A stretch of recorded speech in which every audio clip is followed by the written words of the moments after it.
Texto. Y quisiera iniciar con el mío. Yo, platicando contigo del capítulo, te pedí que también pudieras seleccionar versículos o versos que tú creas o que tú sepas que están fuera de contexto. Y el que yo escogí, mira, es un versículo que ha causado mucho problema, principalmente en las mujeres. En los hombres también, pero en las mujeres principalmente hay un choque en el momento de leerlo. Y estoy hablando específicamente de Efesios 5, 22 y 25. Y lo voy a leer para que se entienda. Las casadas estén sujetas a sus propios maridos, como el Señor, porque el marido es cabeza de la mujer, así como Cristo es cabeza de la iglesia, la cual es su cuerpo y Él es su Salvador. Así que como la iglesia está sujeta a Cristo, así también las casadas lo estén a sus maridos en todo. Antes de seguir con esto, con el contexto de este versículo, te quiero preguntar, ¿qué entiendes o qué significa para ti este versículo? Pues así, con lo que leíste, ¿verdad? Podemos pues, ver el modelo bíblico Ujú. del matrimonio. La, el actuar o la manera correcta de conducirse tanto del esposo como de la esposa, hablando, ¿verdad?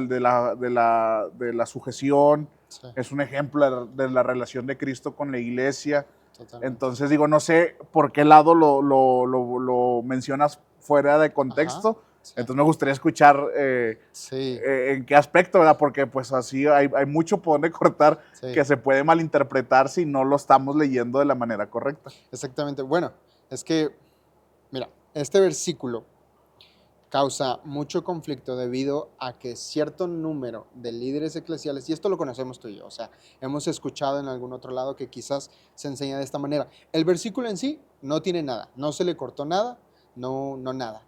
El problema es que este versículo a veces se enseña para crear esta, este pensamiento de la mujer, o sea, la mujer debe estar sujeto al esposo. Y sí, pero aquí cuando leemos esto muchas veces los líderes eclesiales denotan que es el hombre el que debe hacer que la mujer se sujete al marido. Y ahí es donde ocurre el contexto que está mal, porque finalmente este mandato no es para el hombre, es para la mujer. Entonces no está diciendo que el hombre deba obligar a la mujer a que se ponga, que se sujete hacia él. Le está diciendo a la mujer, mujeres, ustedes que están casadas, sujétense a su marido en todo. Entonces, lo vemos muy común que hay líderes eclesiales que enseñan esto como si fuera algo literal, sin dar un contexto, sin explicar que este mandato es para la mujer y no para el hombre. Entonces, lo han hecho de una forma brusca, de tal modo que es común entre mujeres que rechacen el ser sumisas o el ser mansas a sus esposos en concreto. También debido a que cristianos, al no entender el texto, se expresan de la mujer como algo, como una posesión. ¿Sí me explico? Como algo que me pertenece. O a veces un individuo con menos valor. Entonces, eso es lo que pasa con este versículo. Este es el que yo quiero traer a la mesa. Porque finalmente, pues, es difícil. Yo no quiero decir dónde, no quiero decir con quién, pero una vez estuve en una reunión donde había un predicador y el predicador comenzó a mencionar este versículo.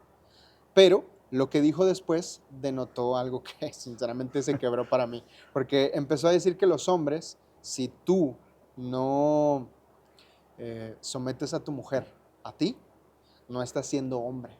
Y si dejas que te someta ella a ti, está siendo peor que nada. O sea, y lo dijo con otras palabras, no voy a decirlo porque quizás las personas que vean este episodio saben quién es. Entonces, es incómodo, pero este es el versículo que yo traigo a la mesa. Sí, pues es sencillamente tomarlo no en el contexto. Pues Ujú. por eso estamos hablando de textos fuera de contexto. Cuando solamente dice sométase la mujer al marido y ya lo dejas hasta ahí y no lees todo el panorama, porque la verdad si llegas hasta el versículo 25 vas a encontrar la razón por la que la mujer tendría que someterse. Sí. Le dice Pablo, dice, ustedes deben amar como Cristo amó a la iglesia. Entonces, cuando se entiende esto, cuando se entiende el contexto de que Pablo está diciendo, tú tienes que someterte de manera voluntaria porque Él te va a amar como Cristo amó a la iglesia, pues se da a entender que en ese sometimiento, en ese ponerse bajo la autoridad del hombre, se está entendiendo que el hombre está amando a la mujer, y amar a la mujer implica muchísimas cosas, implica que el hombre va a ver por su bienestar, que va a proveer, que va a ser una guía espiritual, que va a llevar el sacerdocio dentro del hogar para los hijos. Pero pues tristemente no es así, como dices, a veces nada más se toma que el hombre tiene que someter y tiene que hacerse lo que el hombre dice porque el hombre lo dice, y realmente no estamos amando como Cristo amó a la iglesia. Sí. Y pues al final esto de la mujer implica que es un sometimiento voluntario. Sí, Cristo mismo dijo, yo doy mi vida porque quiero, yo la pongo, a mí nadie me la está quitando, yo mismo la pongo. Y eso nos habla también que tiene que ser de una manera voluntaria el sometimiento, y entender que el someterse no implica que el hombre va a ser más que la mujer. Sí, recordemos que delante de Dios todos somos iguales, que ciertamente sí tiene que haber un gobierno, tiene que haber roles marcados dentro del matrimonio, pero cuando no se toma de manera correcta es cuando hay problemas. Y sí, tristemente este pensamiento sí ha marcado muchísimo cuando no se toma de manera correcta, y pues específicamente si a esto le hablas a hombres, pues alimentas su ego, alimentas su espíritu animal, por así decirlo, y van a estallar. Pero pues no ven todo el contexto en donde el mismo Pablo nos está enseñando como hombres cómo tenemos que comportarnos. Pero pues sí, te quería mostrar mi termo, ¿verdad? Un regalo que me dieron, muéstralo. Que nos enseña, ¿verdad? Que todo lo podemos en un verso sacado fuera de contexto, y es bien peligroso y tenemos que tener mucho cuidado. Un saludo a Junior, ¿verdad? Que me regaló, y es una enseñanza que nos ha dejado de tener cuidado, ¿verdad? En los versículos que usamos y que forzamos para ya ni siquiera dar algo correcto, sino usarlo como pretexto, más que realmente como una enseñanza clara de la palabra. No, y aquí verdaderamente yo, pensando en esta pregunta, la verdad es que pensaba en esa situación que viví.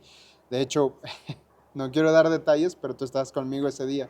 Entonces... No sé si no recuerdo, no quiero recordarla. Espero, no, mejor no recuerdas. Pero sí es una situación incómoda porque finalmente son líderes eclesiales.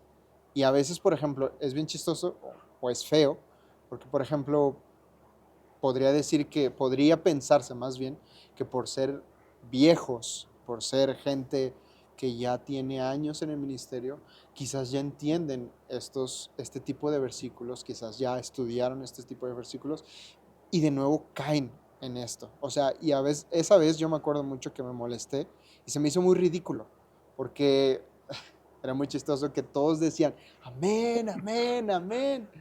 Y yo no entendía por qué decían amén. O sea, para mí era un poquito incómodo. Y no porque yo sea feminista ni nada, sino porque sinceramente se me hace erróneo ese tipo de enseñanza. Para mí habla mucho del tipo de pensamiento que tiene esta persona. Pero pues, o sea, sí es cierto que es triste, ¿verdad? Por cuando tú ves la trayectoria y los años, pero pues también en nosotros, ¿verdad? Que pudiéramos decir que somos todavía jóvenes, que apenas estamos iniciando nuestra carrera, también tenemos que tener mucho cuidado porque podemos caer en esto cuando no tenemos un buen estudio, cuando realmente no estamos dejando al Espíritu Santo obrar y tomar control de lo que nosotros leemos. No solamente es leer por leer, sino poder dar sumergirnos bien en la palabra.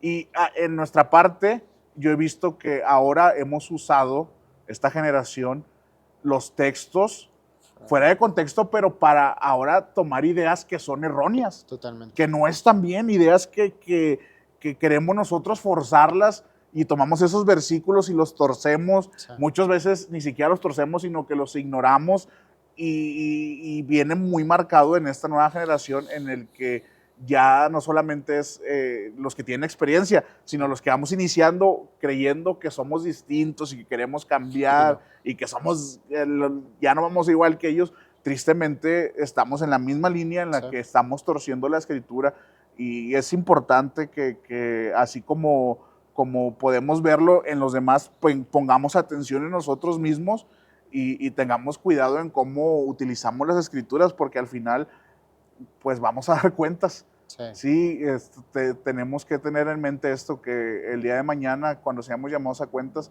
pues aún de toda palabra de nuestra boca daremos cuenta a Dios. Sí. Y Dios nos libre, porque no estamos exentos y quizá ahora no lo podemos recordar, pero por Quizás ahí en nos algún puedan, momento. nos puedan Sí. recordar algún texto que En algún usamos clip, mal. en algún Sí, lugar. sí, sí. Sí. Y digo, no somos superiores a nadie, sino que sencillamente pues estamos en la misma línea en la que tenemos que tener mucho cuidado Sí. en cómo utilizamos las escrituras, no forzarlas para querer validar alguna idea, validar algo que nosotros queremos llamar doctrina, que no es una doctrina, Totalmente. pero pues que sí estamos torciendo la palabra para que nuestro pensamiento quepa ahí en eso que dice la palabra. No, y te digo, yo solamente cuando pensaba en esta pregunta, pensaba en esa situación, porque así como ellos, como tú dices, nosotros también estamos llenos, o sea, sesgados de alguna manera, todos, absolutamente todos. Incluso dentro de nuestra religión, pues es a veces difícil notar sin saber que estamos haciendo algo malo o que estamos haciendo algo fuera de contexto.